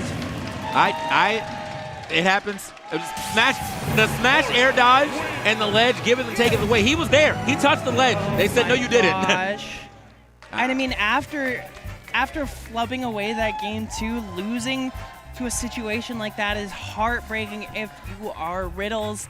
But Spargo, man, the core and the counter pick coming through and looking very, very strong in this situation. I wonder if we're going to see any more of that as the weekend goes on, because it looked polished. It looked pretty clean. Yeah, that was, I mean, what an exciting, man. I love both of those characters, too. I know that people are like, oh, Kazuya's broken, whatever. But I just like Tekken, so therefore I like Kazuya. And it's very cool to see. But, yeah, no, Riddles just was not super on point with all of his conversions. I feel like some of these, he hit quite a bit of electrics. I will say that. But they all weren't turning into, what a game stealer. And losing that, too. I forgot that that's how he lost game 1. Spargo, no reaction, light work. He's like, yeah, light work. I knew that was going to work. Yeah, we did see a lot of electrics come through, and like you said, some of them went to big damage. We saw that 90% damage combo he did, but there were others that only netted about 30%. And Riddles only had 56 when that happened. I feel like if you run this set back like 3 times, I mean, it's a coin flip who comes out on top. You know what I mean? Yeah, this was like a first of 10. I feel like the second part of this would have definitely been like, all right, Riddles starting to pick it up. I'm looking at the other screen though. Since I've got a lot of results, Armadillo over Mr. R. Big D over Raphael, Ron over MK Leo, and then there was one other person I just missed the bottom side. But yeah, no, we got some pretty interesting results right now in this top 8. The PNW heroes, at least Big D still maintaining himself in the bracket. So some hope for the region yet, But on the winner's side, I think it's Doramigi, Hurt, and Spargo are winners, top 8 so far. So Japan showing up big at this tournament. Spargo, someone you expect to be there pretty normally, and this last matchup, I believe, is Yoshidora versus Ouch. So the last PNW rep in the winner's side of things is going to be facing off against Yoshidora.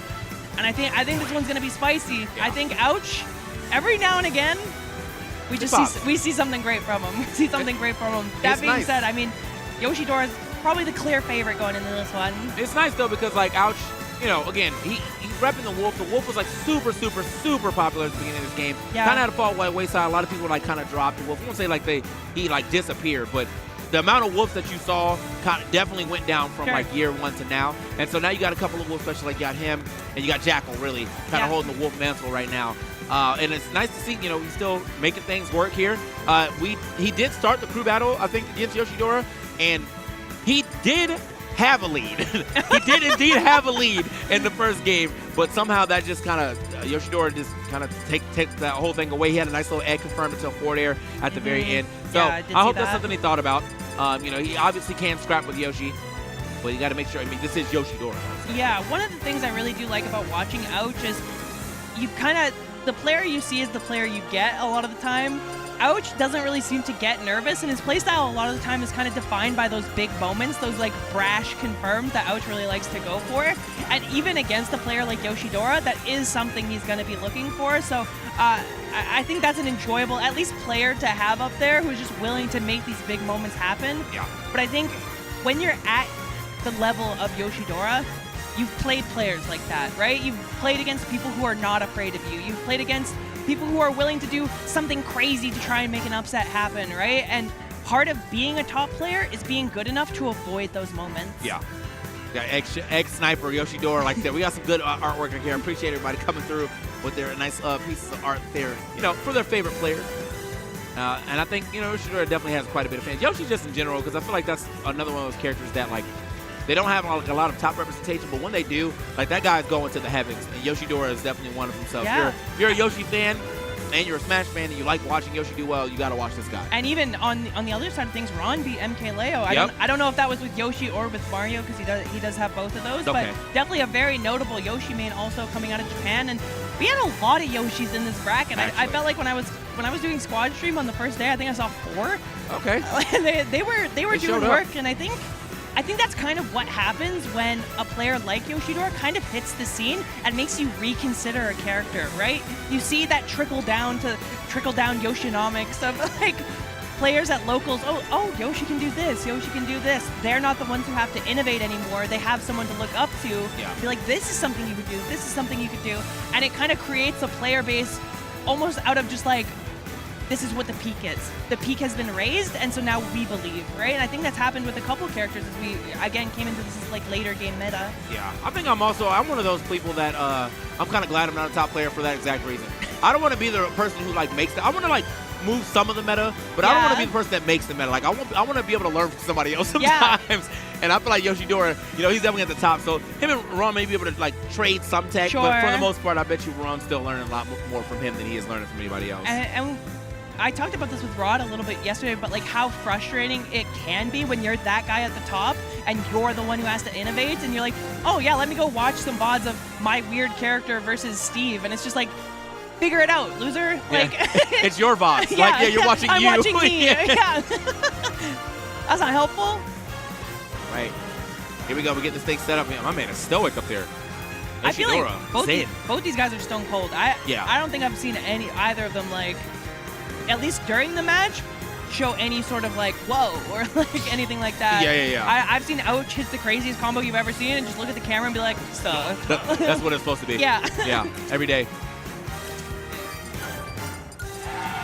Looks like we got a Pokemon battle here on the side stream though. So if you're still watching that, Base Mage and Armadillo probably playing for top 8. Top 8, yeah. Yeah, Armadillo, man, definitely On a run. I mean, he was good already, but like I feel like it's Lucario, so therefore it's always like there's a hit or miss on what he's gonna do. For But he sure. popped off in the crew battle.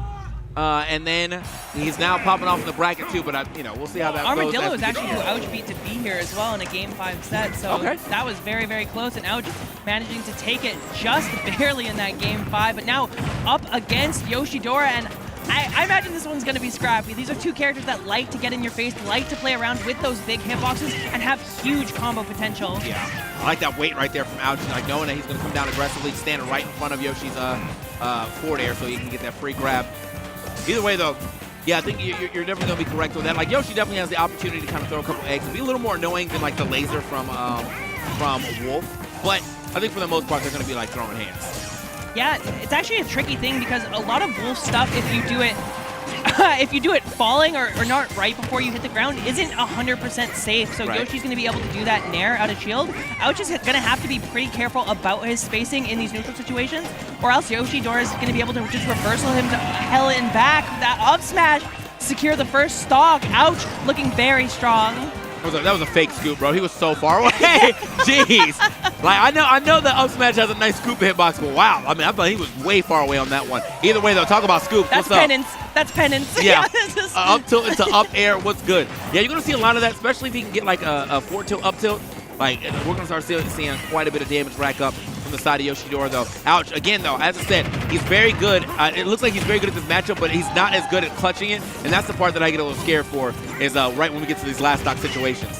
Yeah, Ouch is always good at taking big explosive stocks, but they're not always guaranteed to be the last stock. Right. And so those are where there's those moments for Yoshidora, who's a very consistent player, to come back and make it happen. Something that has been interesting to see is Yoshidora really has not been using eggs in these neutral situations very much. He's been opting for the aggressive plays, and when you have moments like that, it's very hard to disagree with that decision. The reset on the up air means 65%. Yeah, he got that F tilt, saw my man air dodge down, and boom, hold all this damage now. 65 off rip. Still looking for this stock, or the second stock off now. Looking for some up tilts here. Yeah, no punish on the command grab coming down. The second one will be punished, but the weak hit of back air will not kill. Yoshidora pushed back to the ledge, using that fair to convert into the up smash, and Ouch just living the DI, coming out to save him in that situation. 150% on Yoshidora, but the egg to send him off stage. The mash, it's there. Did he try to, I was like, did he try to double egg him, or did he line that up for a back air? Because either one of those would have been sick. Okay. Yeah, something a lot of Yoshis are doing as that fair doesn't confirm the stock is going for those double egg setups off stage if they think they can guess your mash timing. Yeah, I mean, we're about to run out of match time. My man is at 160. I feel like the next egg, it doesn't matter how hard you match, you might just go hit the blast zone. Yeah, it's a very tough spot to be in, especially against Yoshi, who has so many kill moves at this percent. The back throw will do it, and I mean, short of a miracle, I don't see Ouch coming back in this situation, and a miracle we will not classic. get. Yeah. Smash right off the Halo back air, or a Halo platform back air. Goodbye. I feel like that happens way more than it should. Yeah. You know what I mean? Like, yeah. It's one of those situations where you have a second to breathe, and you're like, all right, game plan, last stock, how do I zero to death him? And you just get hit with a back air on the way down while you're thinking.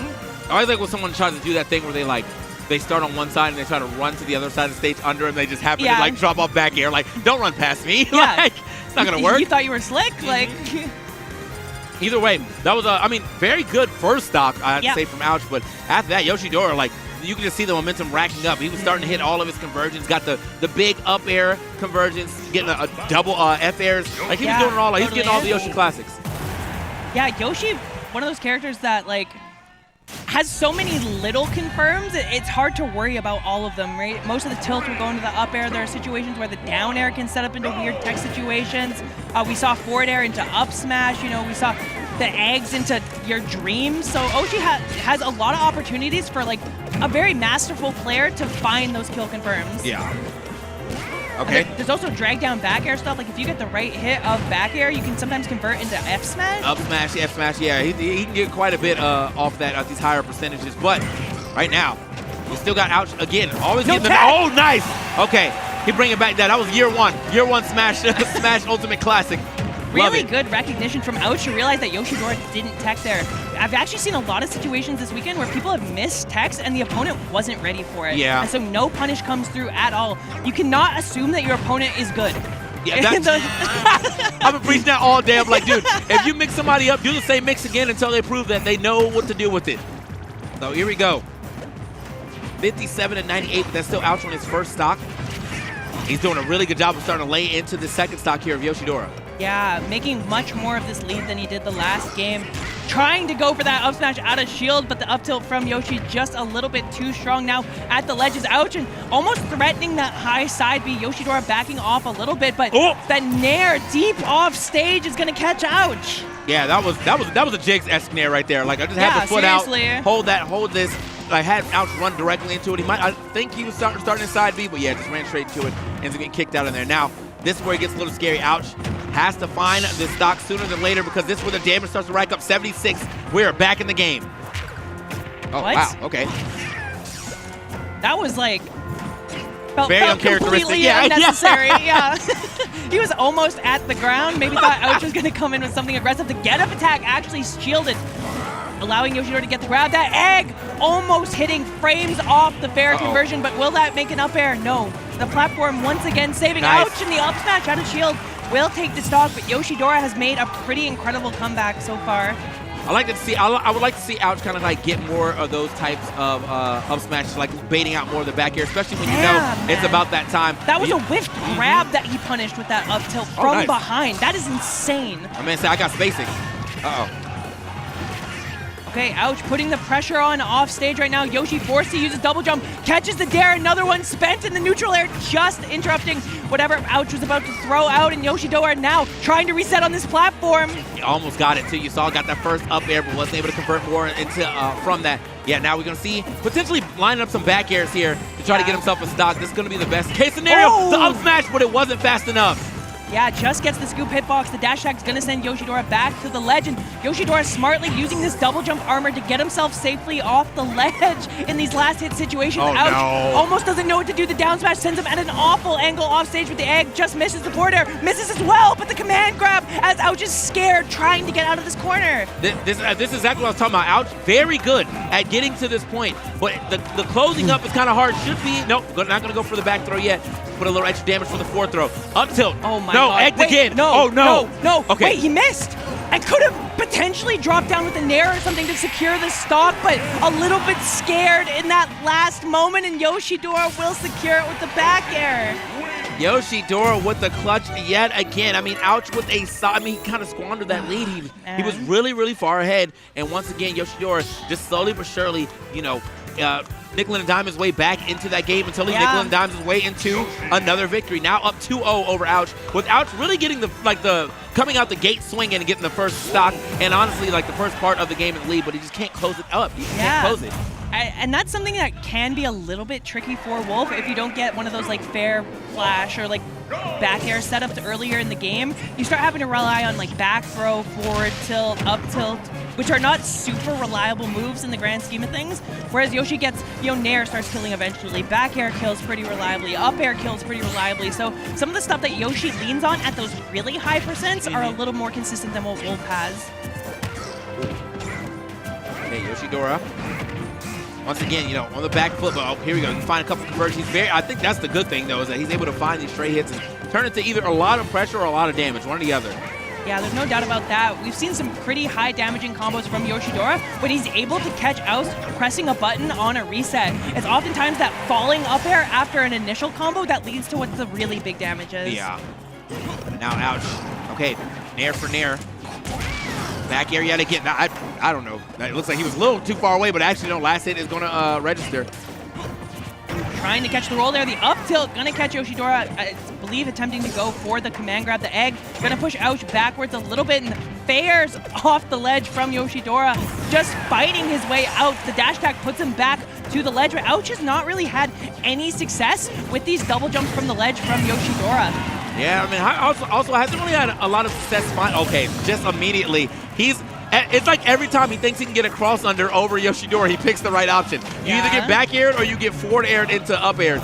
Like, you got to pick a better option when Yoshidora is coming back from the Halo platform. And what's interesting is Yoshidora really has been leaning on this double jump up off of the ledge to get him back to the stage. There are options Ouch has to catch that. If he calls that out with a back air, he will break the armor and could potentially go for a smash attack on the back end of it, but seemingly uncomfortable with that option so far. And the up air, not quite going to do the trick. The nair will allow Ouch to get back into this neutral position. Yeah, but Yoshidora absolutely running away with the stock. What a conversion right there off the egg into the neutral air. Absolutely sending the man off that second stock. Ouch, struggling to get anything going. Here we go, forward air, back air though.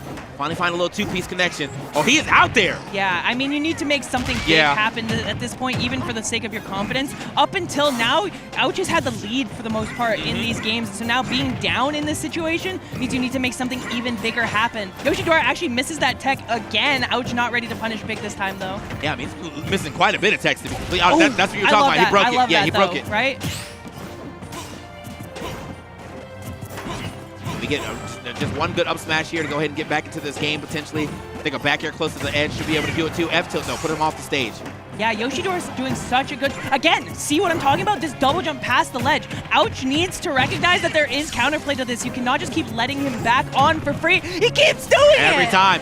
And, almost converted that up, that falling up into another up air at the top. That probably would have taken the stock, too, if he was able to find that second one. Oh, no! Not punishable! Yeah, it seemed like he got the fast fall this time around. I think if it's a rising one, you definitely get the punishment. No, the fast fall is going to get him out. This is so scary if you're Ouch. Now, a ton of moves for Yoshi start killing. The neutral air near the edge, the up air in the middle of the stage, the forward air, anything is going to take a stock, and Yoshidora is more than willing to capitalize on those panic options out of the corner. Looking so good. Anytime Ouch got a lead, Yoshidora was there to answer back so quickly. Yeah, that was absolutely domination right there that last game, though, because I think, again, Ouch was opening up the first two games very well. He just, even the second game, like, he just could not close out. Like, he actually was in the position to, turn that into a 1-1 situation. If he just dropped off the ledge and nared, he won that game, right? Like, yep.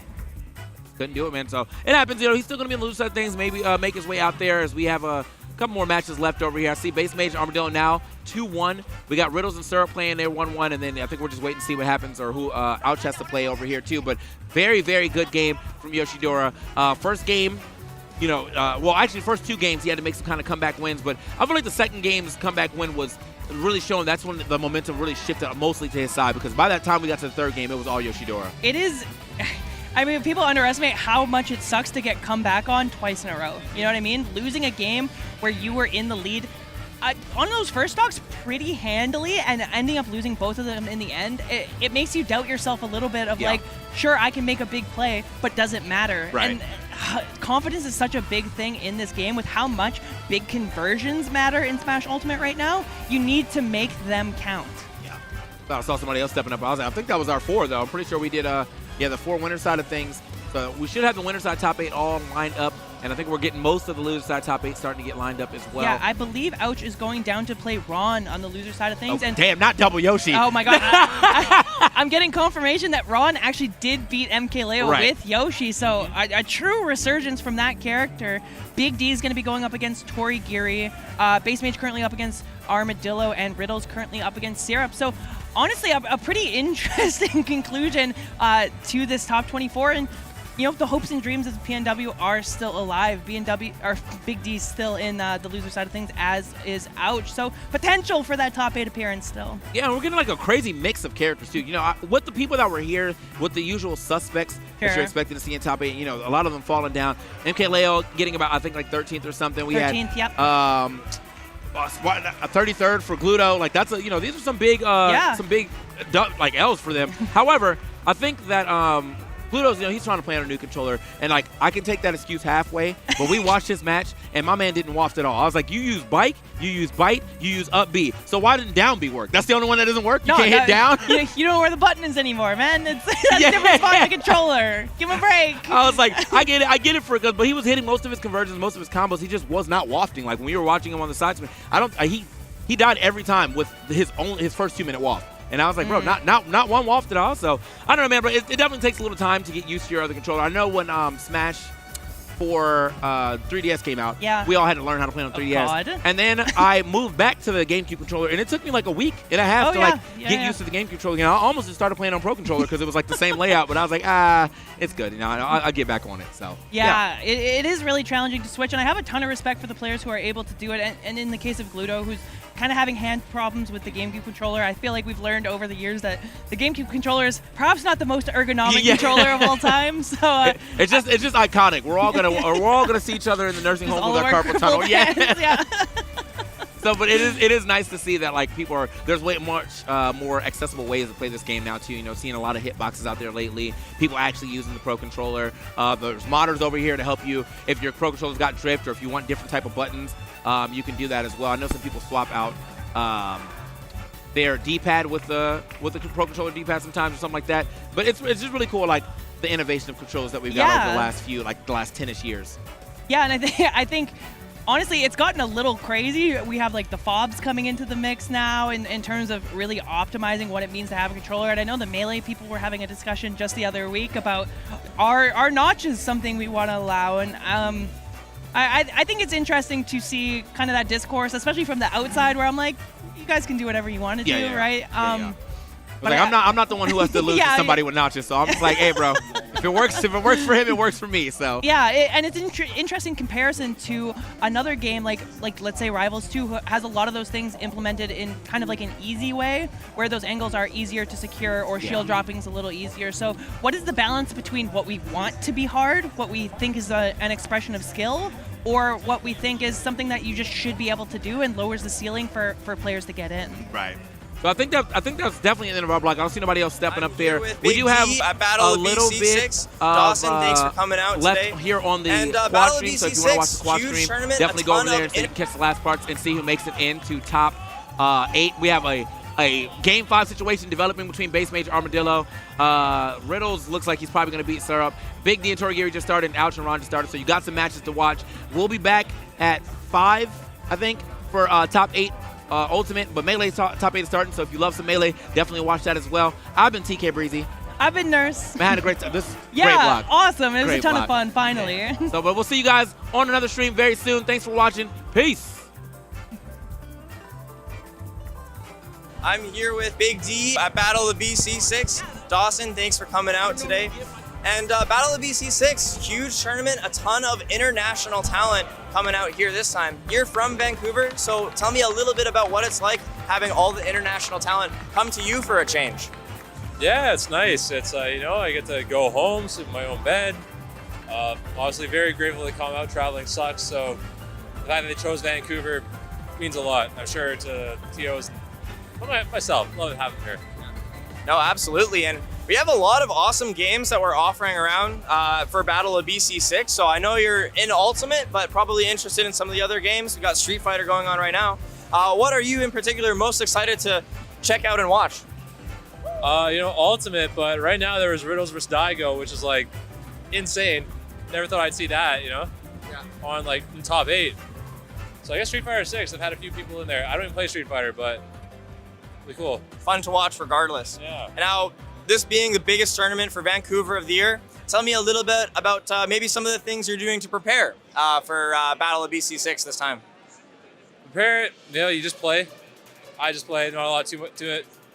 I've been trying to go to, I went to Oregon a few weeks ago. kind of play them and be like, all right, what am I missing? What am I lacking? And so I think I got that question down. So I'm trying to improve on that, and yeah, hopefully great for this weekend. My final question for you: does being tall give you some sort of competitive advantage against your shorter opponents? You know, I don't think it's so much an advantage, but more of a disadvantage for them. Would you elaborate? I feel like maybe they'd be intimidated. I don't think nothing really affects me, but not me. They're too small for you. You just brush them off a little bit. Oh yeah.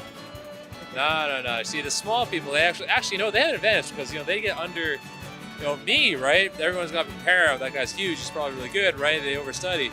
The small guy, he sneaks around, right? And just like boom, and it knocks you out before you even notice it. There you go. You heard it here. Thank you so much. Appreciate it. Look forward to more action at Battle of BC6.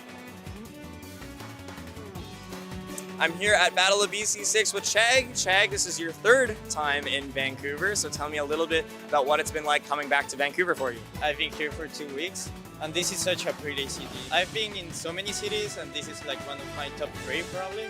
So I love being here. So many places to visit, the food is really good. Tell me a little bit about what the preparation is like getting ready for a tournament like Battle of BC6. I just tried to play as much as I could here in Vancouver, like go to all the weeklies. I haven't prepared for my bracket yet. Kind of irresponsible, I guess. I don't know, just play a lot and have a good time because if you're happy, you're gonna play well. Thank you so much. This has been Chag at Battle of BC6.